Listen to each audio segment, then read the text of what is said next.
Java remote method invocation RMI architecture.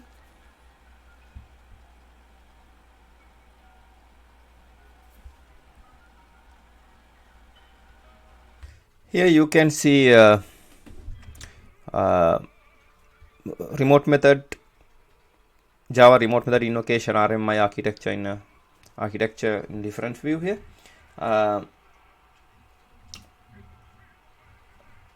Java remote method invocation RMI, it gives a way for Java program on a machine to interact with object residing in different JVMs. To import the important blocks of the RMI architecture are the stub class, skeleton class, and object serialization. RMI needs a layered architecture where each of the layers may be enhanced without affecting the other layers. The layers may be defined as given here: application layer, server and client program, skeleton and stub layer,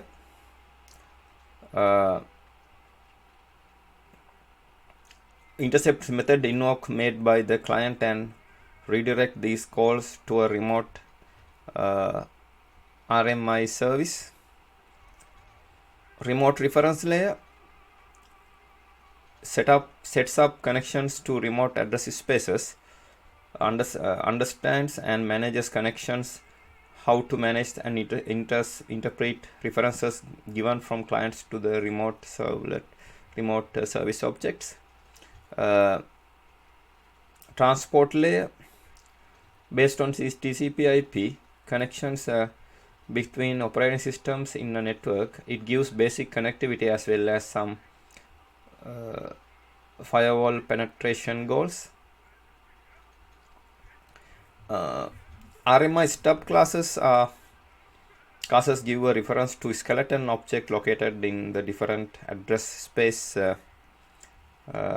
on the different or same machine.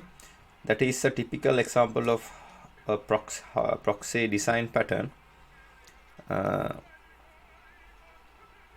which builds an object executing on another JVM seems like a local object.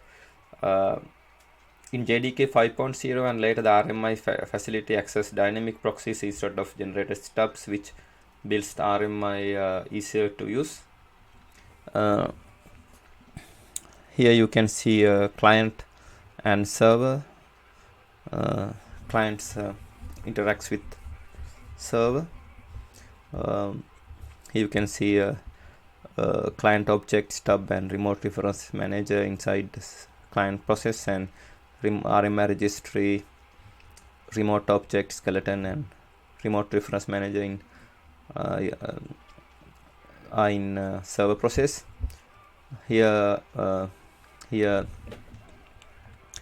load stubs, load stub RMI registry or JNDI server.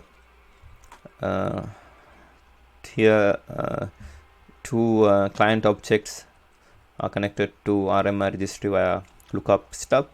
Here RMI registry is connected to client objects via return stub, and here stub is connected to skeleton via method call on a remote server objects, and skeleton is connected to stub via send results or exceptions. Here the stub is here client object interacts with stub. Stub interacts with remote reference manager.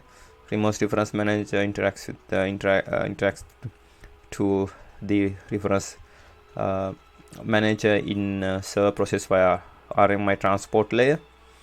Remote reference manager in server process here can be seen here. It interacts with skeleton interacts with remote objects. Here step 4 and 5 are logical explanations only. neither stubs nor skeletons use sockets directly here. The actual calls are made through the remote reference manager. The remote reference manager handles the actual details of communicating with remote processes. This extra layer manages network communication and conserves scarce resource like sockets. Here the example here, program 1 and program 2. Program 1 stub is connected to skeleton in program 2, and program 2 stub is connected to skeleton in program 1, as an example. Now this is the end of my presentation. Thank you very much for watching it.